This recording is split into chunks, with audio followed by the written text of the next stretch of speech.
Well, we are coming to Colossians, if you recall, and this is reminded of this quote from Alistair Begg about the difference between believers and unbelievers. And he says, moralism says to unbelievers, be what you are not. Christianity says to believers, be what you are. And I think that's helpful because we talked last time. You indulged me on my thought tangent about just fruits and the nature of fruits and what it means that we look for fruits as evidence of spiritual life.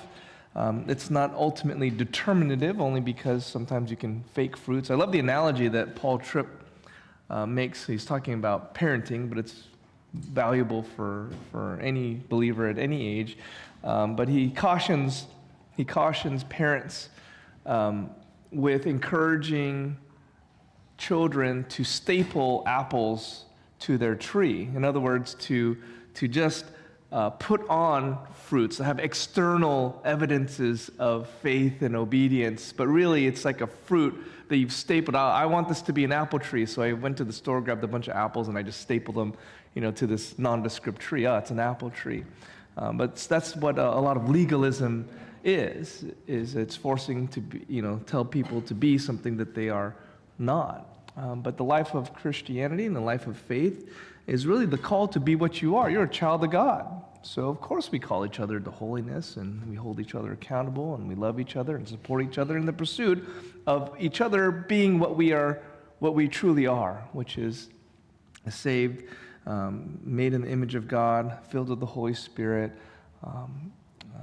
adopted as sons and daughters, children of God, with all the inheritances and blessings thereof. So I really think that's an emphasis we want to make, because again, as we come to Colossians 3, there's a kind of a list of do's and don'ts here, but they are more than just do's and don'ts. They are ways that we can examine the fruits in our lives. There's ways we can look at dangers and cautions of perhaps things that are festering in us, so that we can bring them out and ask the Lord to forgive them. And so we come to Colossians 3. We talked last time about verse 5 there. Put to death, therefore, what is earthly in you, sexual immorality, impurity, passion, evil desire, and covetousness, which is idolatry. On account of these, the wrath of God is coming. In these you too once walked when you were living in them. And now we come to verse 8. But now you must put them all away. Anger, wrath, malice, slander, and obscene talk from your mouth. Do not lie to one another, seeing that you have put off the old self with its practices and have put on the new self, which is being renewed in the knowledge after the image of its creator.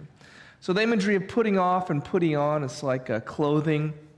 You are now a newly born child of God, but you can't imagine yourself as a baby. You've come into this new birth, and you still have these vestiges, these clothing of the old man, of the old person. And you are to cast those off as you've been made new. You've begun a new lease on life.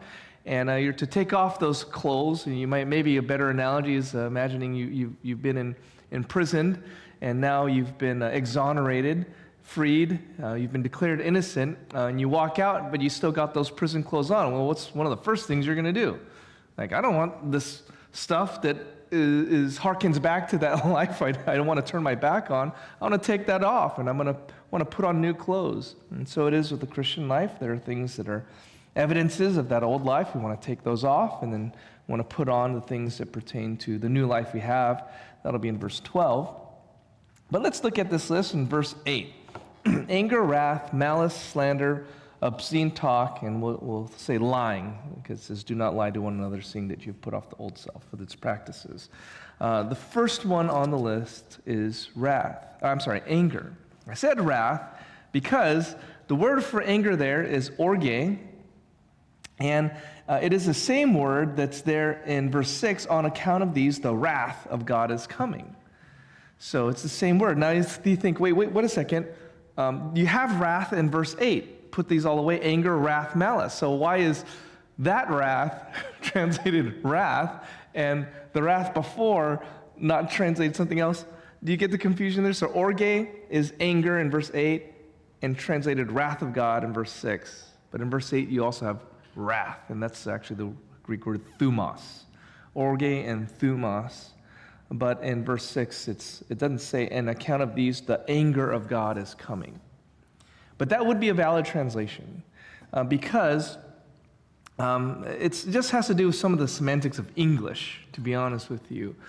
The word orge in Greek can describe anger, but whereas we often think of anger as an emotion or a feeling, being hot, and that is often attendant to it. Really, anger is not just the response to something happening, it is also an action or a judgment in response. So it's not just a feeling, I'm mad at something. You get this especially in the Old Testament. We won't, search down necessarily all of these passages, but the Hebrew word for anger is chara, and it's frequently combined with the word af, which is nose. So you think, what is that?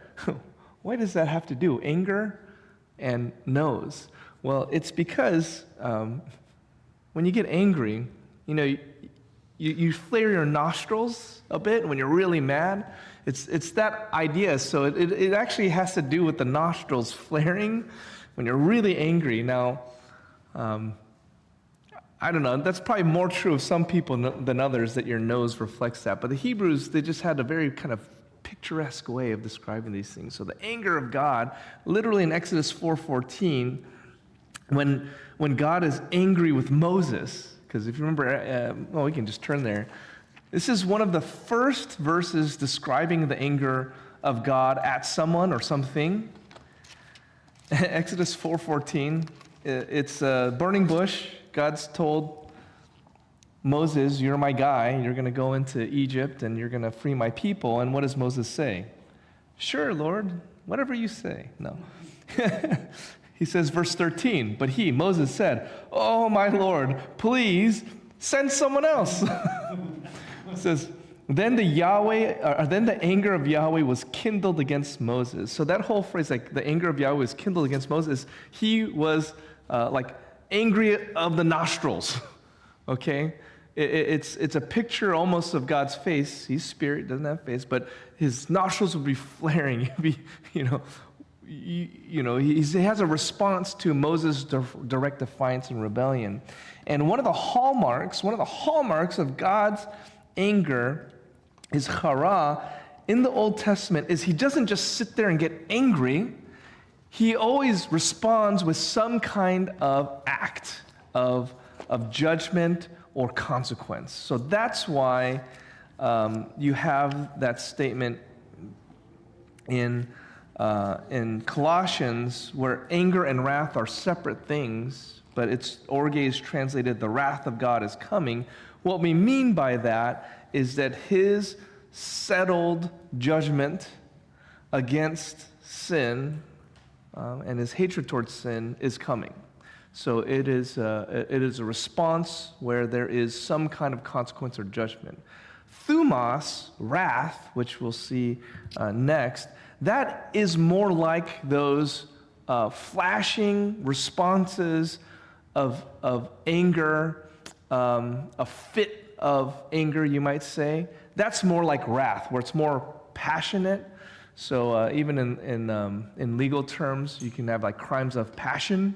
If you ever heard that phrase, that would be thumos and not orge, because orge is more like this response to sin that has a judgment or consequence to it. It doesn't mean there's no emotional component, but there's something a little more. Something happens, my response, anger and judgment, versus wrath is doing something emotional, impetuous, passionate. Kind of comes from the word for passionate. Sometimes is translated passionate, that word wrath. Okay, so now, is anger sin? Is anger sin? Not necessarily. No, it can't be, because God is angry. And then we'd have to say, God, you sin when you get angry. So no, anger is not sin in and of itself. And yet, in this list, is it a sin? in this list. Put these all, put them all away. Anger, wrath, malice, so on. So yes, in this case, it must be a sin, something that is ungodly. And I think that's an interesting tension. I've preached on this before, and since I've preached on it, I've had a couple different thoughts about it. But for the most part, in the New Testament, anger is almost uniformly sinful in the New Testament when it's talking about us. Okay, meaning, except for Ephesians 4:26. Anger is presented in us as sinful. Do you guys remember what Ephesians 4:26 is? Be angry and do not sin. Do not let the sun go down on your.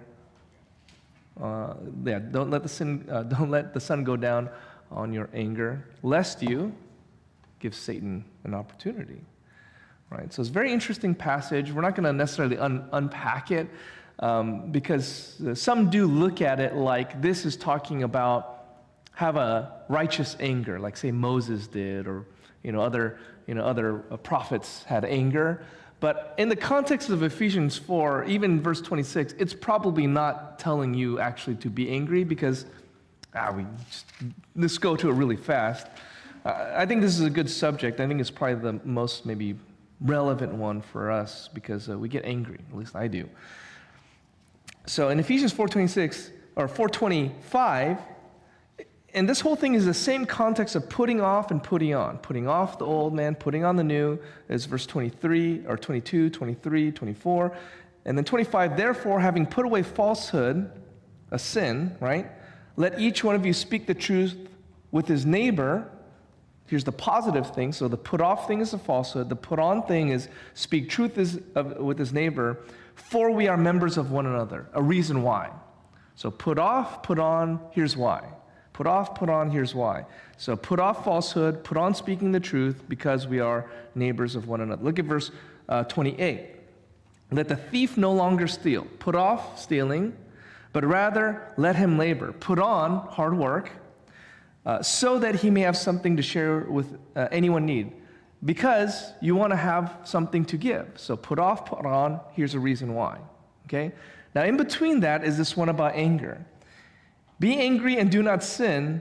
Do not let the sun go down on your anger, and give no opportunity to the devil.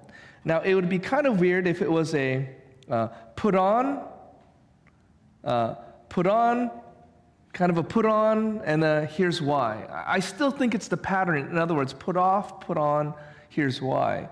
I believe the comment there, be angry and do not sin, is not intended to communicate like you need to sin. Or I'm not sorry, you need to sin. You need to be angry. You got to be angry, right? That's what it says, right? Be angry. So it's a command that you must have a response of anger to something. Just don't sin about it. And my take on this verse is really like, you are going to get angry at stuff. You get angry with things, but you can't let it, but you need to put on reconciliation.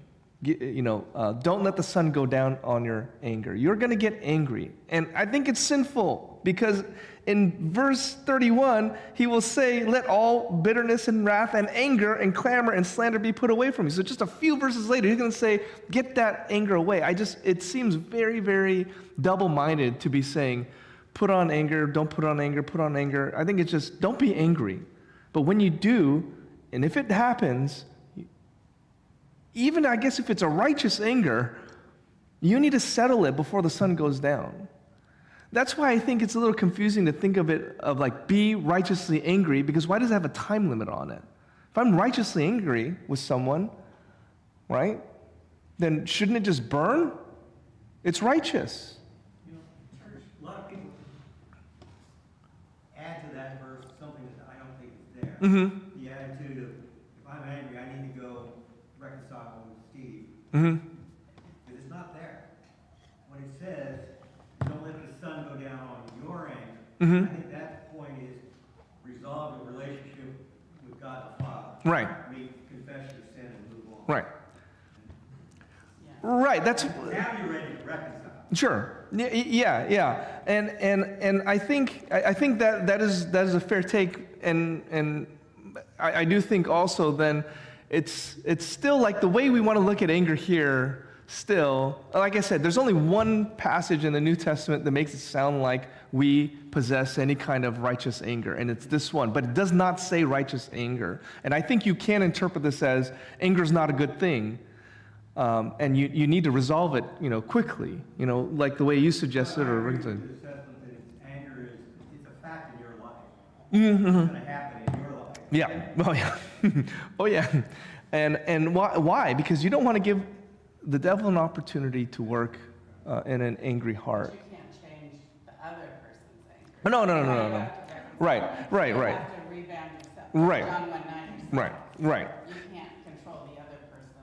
No. They're still In all of these things, you cannot expect that your obedience will cause obedience in someone else. You can't assume it. Now you're hopeful for that, really, right? You're hopeful for that, but it's not a necessary correlation.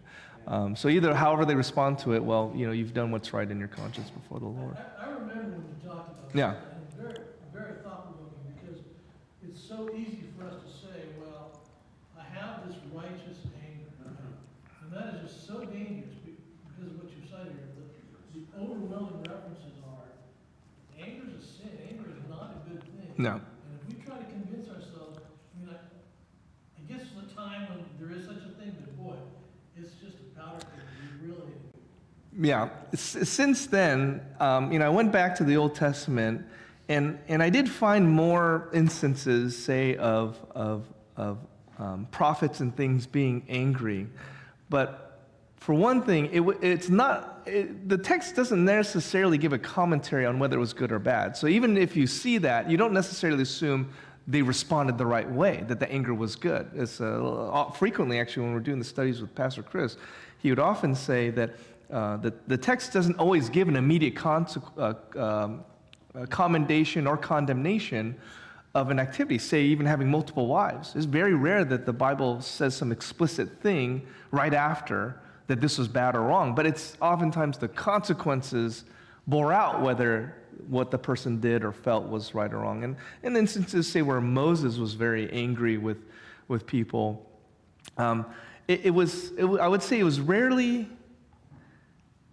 well, it would be debatable, some of them, whether that was a justifiable response. And then the second question is, what did his anger produce or have as a consequence? And I'm telling you, whenever almost every time God is angry with someone in the Old Testament, it's wrath and it's judgment. And we're getting a little tangent here, but one of the qualities of God is that he is slow to anger. So the point is, if you have made God angry, you've already used up just a near, you could say near infinite amount of God's patience. So it's not as if like you just got him hot and heated just at the drop of a hat. Like you got him to that point. It's the last straw. It's the last stop is anger. And so when you see some of these times when like Moses is angry or something, I don't know if this is necessarily the text commending that he should have been angry per se. Not always anyway. Not that it was good or bad. Anyway, that's a little bit more in the weeds. But since then, I might phrase things or say things a little differently, but I still am fundamentally of the same opinion here, that especially because of the New Testament. Like, how can another verse, Jesus says, Matthew 5, this is just a clear text, of course, about anger. Matthew chapter 5, verse 21, you've heard that it was said to those of old, you shall not murder, and whoever murders will be liable to judgment. But I say to you that everyone who is angry with his brother will be liable to judgment. Whoever insults his brother will be liable to the council, and whoever says, you fool, will be liable to the hell of fire. In other words, what is at the heart of murder? It's anger. So it is very hard in the New Testament especially to see that anger is a commendable attribute. Then you have one of my favorite verses about this is in James. I'm doing this all out of order, but It's okay. We'll all get there. Of James 1:19 and 20. Know this, my beloved brothers. Let every person be quick to hear, slow to speak, slow to anger. For the anger of man does not produce the righteousness of God. Now, to be fair, that is the anger of a sinner, right? The anger of a sinner does not produce the righteousness of God. So I'm not saying that verse necessarily says there's no such thing as righteous anger or righteous indignation. There obviously is. God experiences it all the time. So I'm going to say that 99.9% of the times I've ever been angry was not righteous indignation over the honor of God and his character being besmirched, right? I won't speak for anyone. I'll only speak for myself. Most of the times I've been angry is because my character and my honor were being besmirched. It's that I was defending my rights, my expectations. It's me who was getting disappointed, not God. And so, for whatever. So I guess tonight we're just not talking about the righteous anger part. So set aside, we're going to talk about all the other times you're angry, which is bad. So, But God really doesn't pay us to defend you. That's the mechanism. I think so, yeah. Isn't that kind of the mechanism of anger is the righteousness portion? And that we've got to be careful because everybody's perception of righteousness is. Yeah. It can be skewed, but for those that are innocent, like children, like that are obvious, right? Yeah. Like animal abusers kicking a dog or whatever, and you're a meek person, you get angry, just try to stop that. But I think anything outside of that mechanism is a slippery slope. I'll just be so honest. I can even probably make an argument in my sin that the times I've been angry with people is because of some righteous reason. Like my kids, they're not listening to dad. Should they be listening to dad? Yeah, I mean, that's reasonable. They are legitimately sinning against me. They're legitimately sinning against me. But if you tell me, so go ahead and unload that righteous anger on them, is it really? And again, if God's, let's put it another way, if one of the attributes of God is slow to anger, and that passage in James said, slow to anger, when have my kids used up, my slowness to anger? Like, really? When have they used it all up and now, the only thing left is righteous indignation at my kid? I don't think there's ever been a time I've been angry with my kids and I felt afterwards like, Dad, that was so righteous. That was, that was the right time. You gave them so much slack. And I have given my kids a lot of slack. But, how slow to anger was God with me? Have I even seen God's righteous anger? Can I really say that? No. So now why am I so quick to dispense that? Or why, not quick. I know people who want to say, oh, righteous anger is a thing. Like what? Okay, so when? How much before it's used up? The patience is used up. I don't know. I'm just being honest. I'm okay with people disagreeing with me, and and I don't mean this in some sarcastic or way or anything like that. But maybe some people really just do know where that is, and they know how to be indignant at the right time and with the righteous anger and indignation. And if they just know where that is and have the wherewithal to do that in a way that is no hint of of a person's sense of righteousness, then that is, I fully can get behind someone like that. I don't want to necessarily judge other people, but I'm just telling you for my part, I don't know if I can think of a time where my anger at someone was earned. Now, something, then you're talking about being mad animate objects and angry at inanimate objects. I don't think that's how anger works, because God is angry with things and he brings judgment. Well, if I stub my toe and get angry at the dresser or something, that's not really the kind of anger we're talking about either. Anger is to do with moral beings, right? Does that make sense? So maybe your feelings are maybe a slightly different thing apart from that. Maybe that's where I'm getting hung up, is that a person can be truly righteously angry, but not like heated. And maybe that's the thing that I don't see. Or maybe maybe I've seen someone righteously angry, but I only associate it with like fury and fire and hostility. But no, this person was really angry, but, observationally, just cool as a cucumber, so to speak.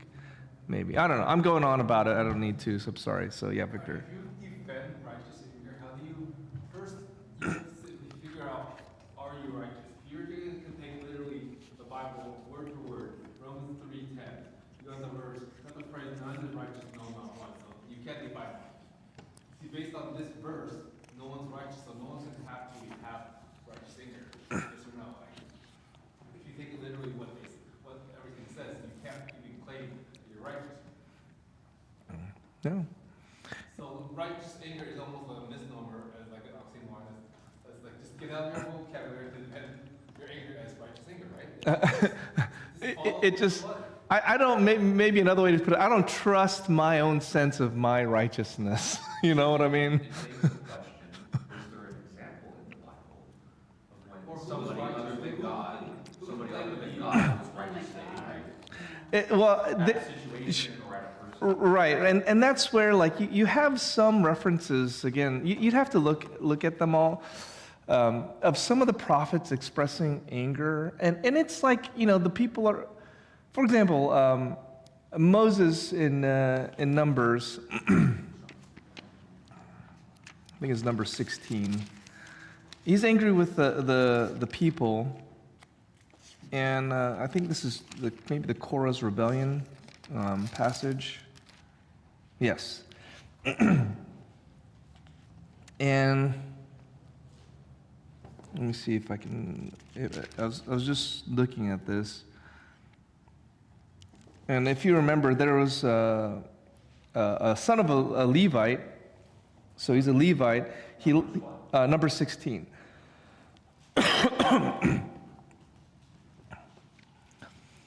So here's one example. So they are they start a rebellion, okay, and verse 12, Moses sent to call Dathan and Abiram, the sons of Eliab, and they said, "We will not come up. Is it a small thing that you have brought," this is an accusation, "that you brought us up out of a land flowing with milk and honey to kill us in the wilderness, that you must also make yourself a prince over us? Moreover, you have not brought us into a land flowing with milk and honey, nor given us inheritance of fields and vineyards. Will you put out the eyes of these men? We will not come up." So there's a rebellion. Moses is going to try and hold them accountable. And they're like, notice how they're calling Egypt the land of milk and honey, versus God has promised a promised land is the land full of milk and honey. And so they're like, where's the milk and honey? We don't see any. And you're just trying to make yourself a prince and lord it over us, right? These are the accusations that Moses is making, or that they're making against Moses. And in verse 15, and Moses was very angry, right? And said to Yahweh, "Do not respect their offering. I have not taken one donkey from them, and I have not harmed one of them." Now, notice there's no commentary by the text of like good anger, bad anger, nothing like that. Notice also that his anger did not result in any kind of judgment against them per se. He had a conversation with the Lord, right? He was angry, and he defended himself to the Lord and asked him to not respect what they're doing, and also clearing his own conscience. So, can you explain what he was angry about specifically? well, I mean, these knuckleheads are trying to rebel against them in the wilderness, right? And so, but I don't know, maybe he's heated because they made these accusations, like, you said milk and honey. We came from milk and honey. This is not milk and honey, and you are just trying to make yourself somebody. You're nobody. You're just doing all of this to grandstand. So it's kind of a personal attack too. So is he angry justifiably? Is he angry maybe because they insulted him? It doesn't say that he's angry because they besmirched God's character. It doesn't say whether his anger is right or wrong. So this is one of those things where you'd read it, and what would you say? That this was a righteous indignation or anger? I don't know. Maybe, maybe not. I always felt there was this heat. They didn't have the same vision either that Moses did, as far as believing in the future life. Well, I had another question. yes. Yes, yeah. Oh, it was a whole different subject. It's about the anger that Elisha showed when he was taunted by the youth. Yeah. I always thought that was so kind of extreme. So we're talking about Elisha setting a she-bear upon some, it says youth, we don't know exactly how old they are, and it mauls them to death. The she-bear mauls them to death because they were calling him Baldy. Do you guys remember that? Good. You gave me an easy one.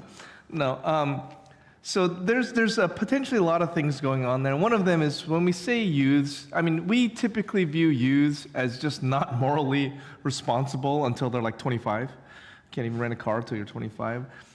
They did not have such a high age for when they considered someone, relatively morally responsible. Now, on the one hand, Deuteronomy says if your child is rebellious, you take him out and you stone him to death. And I don't know why people imagine like a 5-year-old or a 6-year-old. No, we're talking, a person still perhaps living under the authority of their father and mother, but morally culpable enough to actually do some pretty bad things. So they were talking about very willful, defiant children, but don't imagine 5, 6, 7-year-olds. And so I think in the same way, the people who are really what they were doing is insulting the prophet, and therefore the man of God.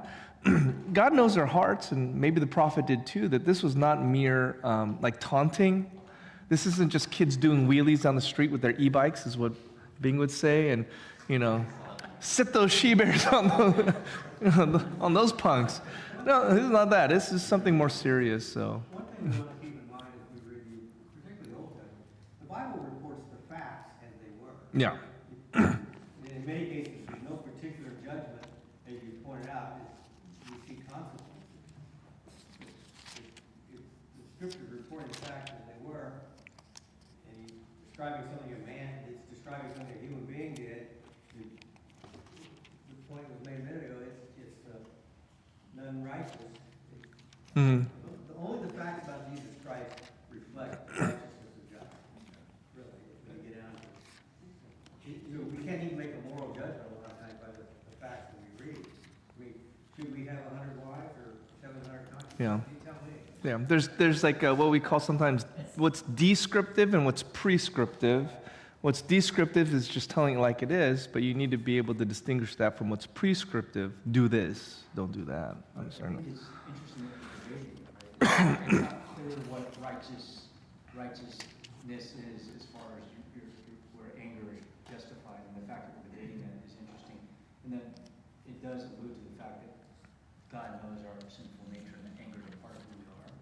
But there's no clear-cut example of where that, because I think it's a slippery slope going into playing God. Having judgment and then being the vigilante that goes out and does all these things to right the wrong, right? No. To me, very clearly, anger involves some consequence of judgment. God's anger does. So that's the good kind of anger, right? God's anger, it's always it expresses itself. So when Moses got angry, Exodus 4:14, when Moses expressed, no, I'm not going to do it, there was a consequence. God was very angry. The consequence was, then Aaron is going to do it. You big stinker, and he's going to speak, and you're going to be there's still mercy you see there. He didn't just strike him down dead. But there was a consequence. There was a judgment, that occurred. Judgment doesn't always mean, by the way, hell just right now. Sometimes it's, other things. But there was a consequence or judgment always. Now, again, you got to translate. If there is a righteous anger, then that means I'm bringing some judgment against it. And I'm not even going to say that it's wrong that we exercise a judgment over things. We do. If there's church discipline and other things, but I just can't see a parallel. I just can't. It's very hard for me to see it, especially the New Testament text. I didn't necessarily mean to speak this long about it, but it's always interesting to talk about anger. One thing I think is God's motivation is always pure. Mm-hmm. God's motivation is not necessarily pure. Particularly if I'm angry about something, my motivation. That's.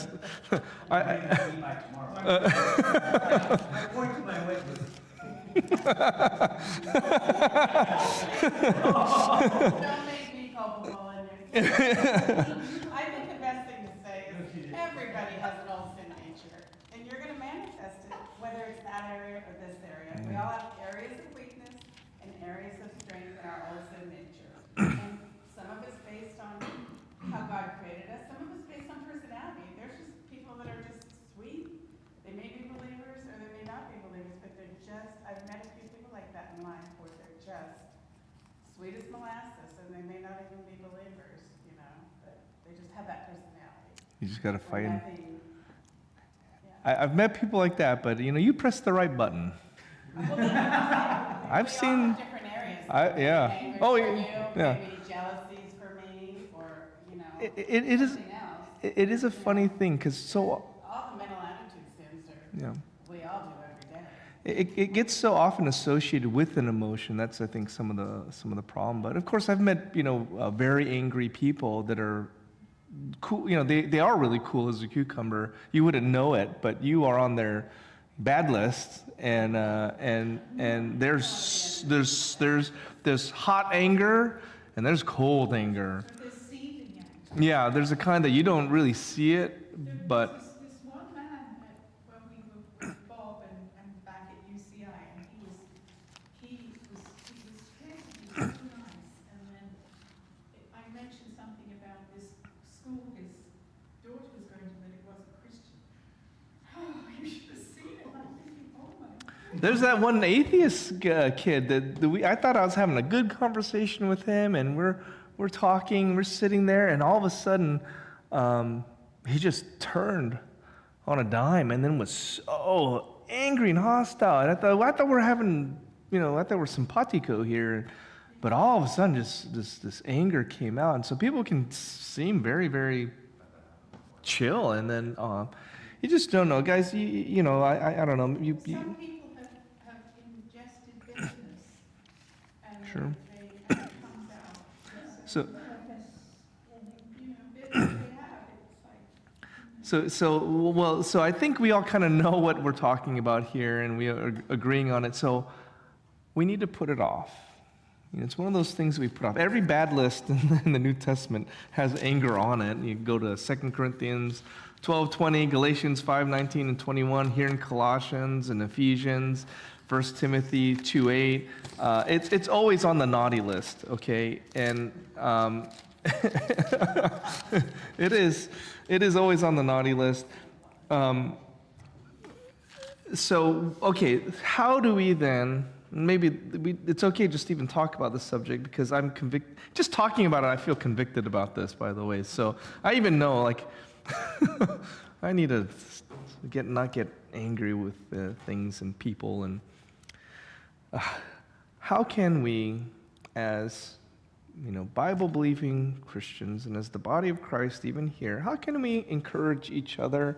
How can we work on, what do you do to deal with anger? I mean, once you've been angry, there's confession and repentance, okay, but, how do we increase our capacity before we get angry? So often it is like that, right? Like there's a fuse, and he's talked about some people will have a short fuse and a long fuse. Well, how do we help ourselves to grow in this way?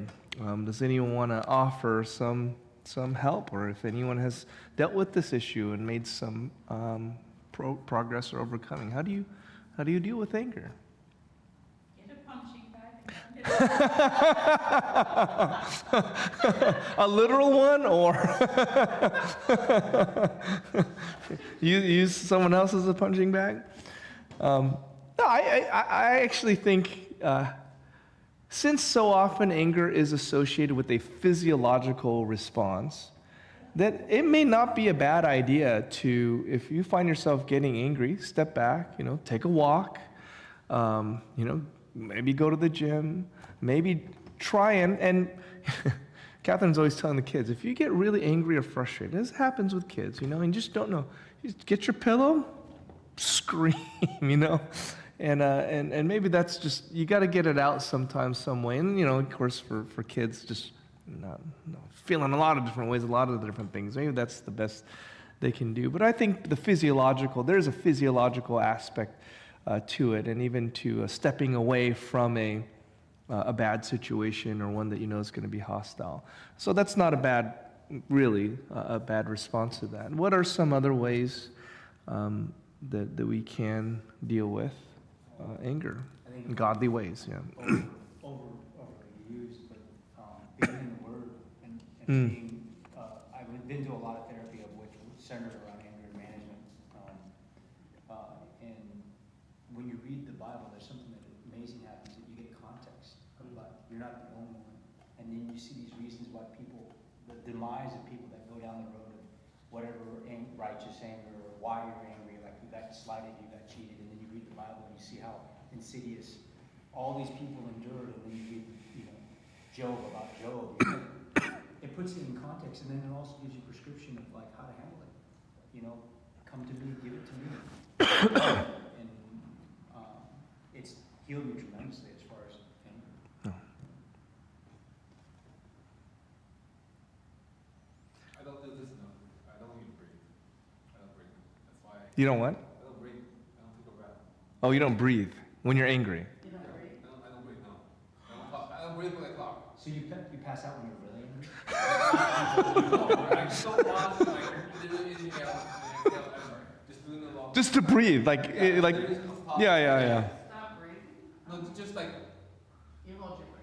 and inhale, exhale. That thing, I don't do that a lot. So when I'm either, again, people have said I can talk forever and not take a breath. I've been told that if I don't take a breath, I'll keep talking. That doesn't mean you need to just take a breath, take a few breaths in. Physiologically, you're going to relax because of the oxygen that probably gets into your lungs. I'm trying to think. I want to say there was a I Love Lucy episode where they were working on their anger management, and it was a thing where they had to count down or take a breath or something. And am I misremembering? I don't need to ask you guys am I the only one that remembers. I used to watch a lot of I Love Lucy. Early on in my ministry, those were a lot nearer memories. So I had a lot of I Love Lucy analogies. But even then, I felt like if I used them, people are not going to necessarily remember. But I remember one where everyone's getting angry, and they do some breathing exercise or something. I'll look it up for you, Victor. But that's another thing. Here's what I guess I'll say. This is an analogy I've used before. But again, so often we associate, say, a feeling or emotion to anger, but when you look at the real heart of it, which is again that kind of judgment of sin, okay, and right or wrong, but some judgment, I've been sinned against or something like that. I think in that sense, anger is like a dynamite. Okay, so dynamite has one purpose: is to destroy. That's the only thing you use dynamite to do. Now, when you are destroying something that needs to be destroyed, dynamite is good. But if you are destroying something that is not supposed to be destroyed, it's tragic. And so I think God, when He is angry, He has got His judgment, and He's placing it rightly, deliberately where it needs to be, and He brings judgment on something. And the Bible, though, does seem to indicate that when you are holding that stick of dynamite, the wisdom is to get rid of it. Or to blow it out or diffuse it. Again, it's very hard for me to read it and see that there's a good way for you to use that stick of dynamite, like the way God does use it. And so I think to think of it then as something like that. How often are we angry at sin? Well, perceived sin, maybe. We should be angry about sin, we get angry at a person. Sure, yeah. And I don't know, if I have the presence of mind to kind of step back and think about it, I often find that the thing that's making me angry is that I'm looking in the mirror, right? They're doing something that I know in myself I can't stand. The Proverbs, the whole, in James when he quotes, be slow to anger, that comes from the Proverbs a couple of times. But notice the pattern here. If Proverbs 14:29, whoever is slow to anger has great understanding, but he who has a hasty temper exalts folly. So let me put that more bluntly. You're going to look like an idiot. If you get angry, there's a high likelihood you're going to look like an idiot. You're going to exalt, he who has a hasty temper exalts folly. So there's a motivation there not to be an angry person. How many times do angry people just come off seeming very dumb, like very foolish and idiotic? So associate anger with, stupidity, with foolishness. You're gonna look dumb. Proverbs 16:32. Whoever is slow to anger is better than the mighty, and he who rules his spirit than he who takes a city. This is such a tremendous statement for a warrior kind of culture. Of course, most cultures in the ancient Near East, you had a warrior culture. You need to protect your city. All of the able-bodied men typically were counted amongst your army, so we're not used to that kind of sentiment. I think there's 2 million people in the army, and our population is like 330 million. That's a very small portion of our population is any kind of military or has involvement in that at any given time. But he's saying if you can control yourself, you have more power than the one who takes a city. In other words, anger is a hindrance to you building or accomplishing things. One of the greatest hindrances that you will experience in terms of getting things done is your own anger and frustration, or being quickly angered by things. Another way to put it is you can get imagine all the things you can do if you don't get angry with stuff. And I'll tell you, no, don't need to go there. But there's again, these are pragmatic kinds of thoughts to have, and Proverbs is trying to encourage that kind of thing. Whoever's slow to anger is better than the mighty. Just, you go to the gym, you try to pump a lot of iron and be able to outlift this guy, that guy. But if you're slow to anger, you're stronger than all of them. Proverbs 19:11.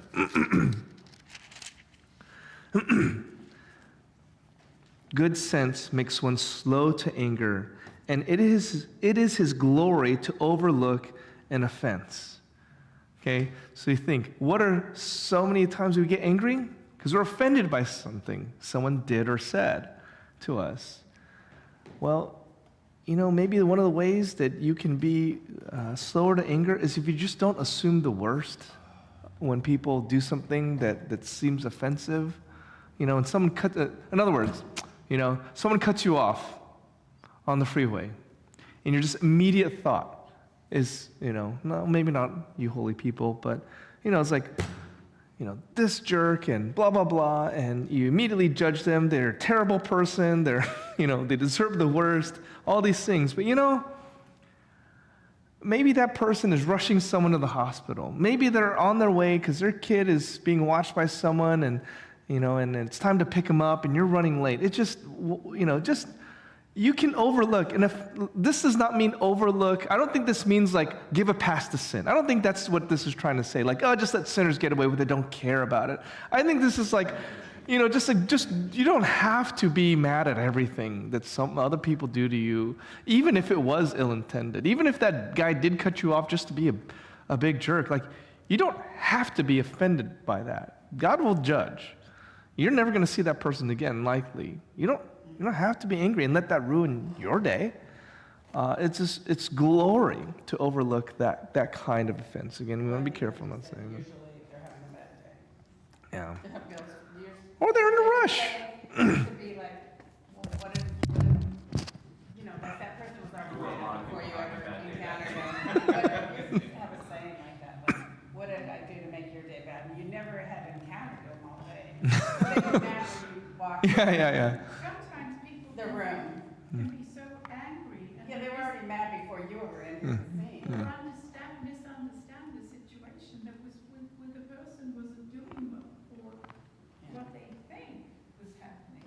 Yeah. And they can just lash out. I mean, we never really, we should wait to find out what has happened and get the facts. Now we want to be careful because we don't want to say the alternative to not being angry is to harbor bitterness, Yeah. right? Because that's the easy thing you can do is, okay, I shouldn't be angry, so I'm not going to say anything. Someone hurt me, I'm not going to push back.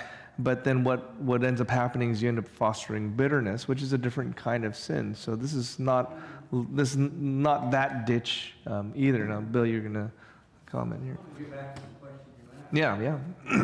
How do we avoid? So I went to Psalm 19. I just like to read the last 7, starting at verse 7. The law of the Lord is perfect, reviving the soul. The testimony of the Lord is sure, making wise the simple. The precept of the Lord is right, rejoicing the heart. The commandment of the Lord is pure, enlightening the eyes. The fear of the Lord is clean, enduring forever. The rules of the Lord are true and righteous altogether. More to be desired are they than gold, even much more fine gold. Sweeter also than honey and drippings of the honeycomb. Moreover, by them is your servant warned. In keeping them, there is great reward. Who can discern his errors? Declare me innocent from hidden faults. Keep back your servant also from presumptuous sins. Let them not have dominion over me. Then I shall be blameless and innocent of great transgression. This is the killer verse for me. Let the words of my mouth and the meditation of my heart be acceptable in your sight, O Lord, my rock and my redeemer. That's the safeguard barrier. I think it's very hard to be angry at other sinners if you realize you're a sinner. I think the more we realize our own imperfections and the more we grow in Christ, we know we've cut people off, we know and we can be, we don't, it changes us, we don't have to react like that because we can see our own faults. Yeah. And it's a tall order to say, the log is in my eye and the speck is in yours. And so let me make sure I get the log out of my own eye. But another way of saying that is I need to love having a clear conscience before God more than I love being right. I can tell you, that's probably okay to say, but the times that I've probably gotten in arguments the most with people, including Catherine, is I loved being right more than I loved, being loving or being patient or being a better communicator. And you want to get angry, just love having a clear conscience before God instead of walking down that temptation to get into sin than being right about something. Victor, you have a comment? Yeah, how the avoid anger is apathy. Like, I think you touched on it, like not caring about something that doesn't. People, when someone tries to egg you on, like say, hey, dude, something happened to you, and you say, I don't care. Is that a righteous thing? It's like, it's not a righteous thing. It's okay to say it doesn't bother me, but it's like someone makes you think, why? I know what you're saying. Like, like it just, it's like water off my, a duck's back or whatever. I've met few people that genuinely mean that. that genuinely, I've met very few people, if any at all, when they say, oh, no problem, it doesn't bother me, it doesn't hurt me. I mean, no, they're counting it. They're saying that, but I just have met few people that are just that, not self-effacing and everything.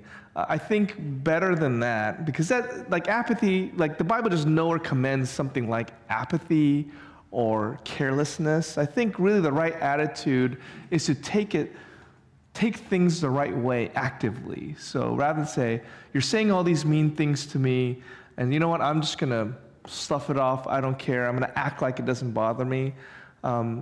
If someone you care about is saying that to you, I think you want to say, boy, that's really hurtful. Now, maybe you're right, but, can you help me rather than just accuse me? Because if you are right, I am these things, then, What about, it's not a big deal to you, but someone tries to make it a big deal,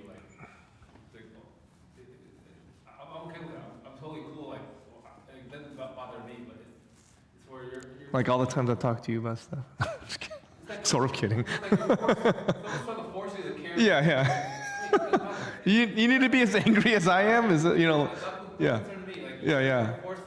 It's like picking a fight. Like, I don't think you need to get into a trap. So maybe apathy is not the right word, is all I'm saying. Like, if someone's trying to bait you, if someone's trying to bait you into a reaction or response, then no, I don't think you have to step into that every single time. This is kind of a thing out there, but when someone comes up to you and tries to say I don't know if it happens to anyone else, but to me, someone would just use a different language and cuss me out, some heathen would just cuss me out, and then the language is, you know what I just said? No. And then they're trying to say, I just cuss words. I don't know if ever. That's a very. I don't care. I don't know what you mean, and you're communicating. You're not communicating with me because it doesn't. I don't respect. Yeah. That's a very particular kind of circumstance, but I think still the right response is, are you angry with me right now? Because if you are, I want to know what I did to offend you, right? I don't think it's, because you said in a foreign language, I don't care. Again, depends on the person saying it, right? Like, if it's some guy zooming down the street and yells at you in some language you don't know, I don't think you're obligated to speed as fast and go, hold on a second, I want to know how you offended me, and start yelling at them, no, I don't think in that context. But, if you're, at the store or something, and then you just, accidentally bump someone, they just swear at you or something, I think you'd want to try and make that right, even though it's just a stranger. I think in a grace understanding, you want to make sure you haven't, hurt or offended someone. So I think it's worthwhile to follow it up with just, I'm sorry, I think I'm getting the impression that I made you mad. I don't mean to. Say it again with Google Translate on. Every swear word. Oh, that's what you really think about me. Well, then apologize for that. But so it's the foreign language, the upper hand thing. I said something. No, I know. I don't want to. People look at their We don't need to keep going down that rabbit trail, Victor. No, I don't think you should dismiss people. Right? I don't think anyone should default to an attitude, I don't really care, what you say. I don't think that's what not being a man-fearer means, is like, I don't care what people think about me. So I just slough it off, I just don't care. No, I don't think that's what not fearing man means. Actually, almost the opposite. Not fearing man means I'm going to do the right thing, even if I'm scared to, even if I fear reprisal, or what you might say or do. So I think not fearing man is the exact opposite, is whatever God has called me to do to restore relationships or to make relationships right, or to do the right thing. I've got to do it no matter, even if the person's scary. Yeah. So.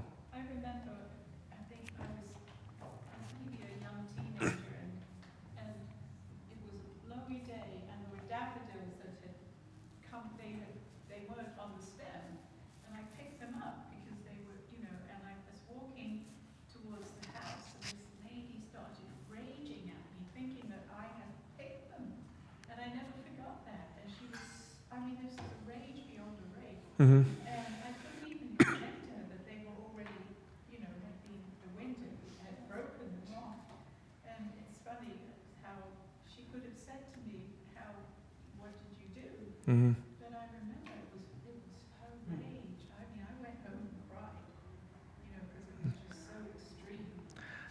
that's people, we should always be sure and ask and find out people. Now, if they've got a gun, Victor, and they're yelling at you in a foreign language, I don't think in that scenario you need to be like, oh, sir, excuse me, what have I done to offend you? In that case, maybe find a safe place or a police officer first, and then maybe after they're arrested, you go, okay, now that you're behind bars and you've been disarmed, what did I do to offend you? Some common sense there too. I'm saying that because in Lynn's scenario, if she's a little girl and like some adult is raging at you, I mean, maybe there's not a whole lot you can do, and maybe you need to just retreat or make sure you don't, unnecessarily get harmed. There's some common sense. You know what I'm saying? So, I guess I'm saying you don't have to make yourself a victim either. If someone is being very angry, that you need to pursue reconciliation at all costs in that moment. So maybe I need to put that I think I brought caveat. This is another one here. If an intruder comes in, you're not going to be polite to this guy, right? You're not Victor, we don't need to get into the yeah. We're not talking about those kind of situations. So, okay. No, that was a good discussion on that. I appreciate that. Again, just look. All you have to say is, "Don't be angry." I'm like, all right, Lord, I just come to you and just confess the heart of it. It's not that I got angry. It's why did I feel angry? Making much of myself. I think a little too highly of me, or I'm being inconvenienced. Those are all the bad, kinds of anger, the inconvenience, all those things. So please, hold me accountable to that. Hold each other accountable. But know that there's forgiveness. I mean, what a glorious thing. The wrath of God is coming against these things. Orge, same word. But we don't have to fear God's wrath. In all of this, you don't have to. If you are a Christian, you don't ever have to fear God's anger. So that is a wonderful, beautiful, glorious thing. So God does not show anger towards us even when we're angry. Maybe that helps us out a lot more than anything else I said about the sin of anger. So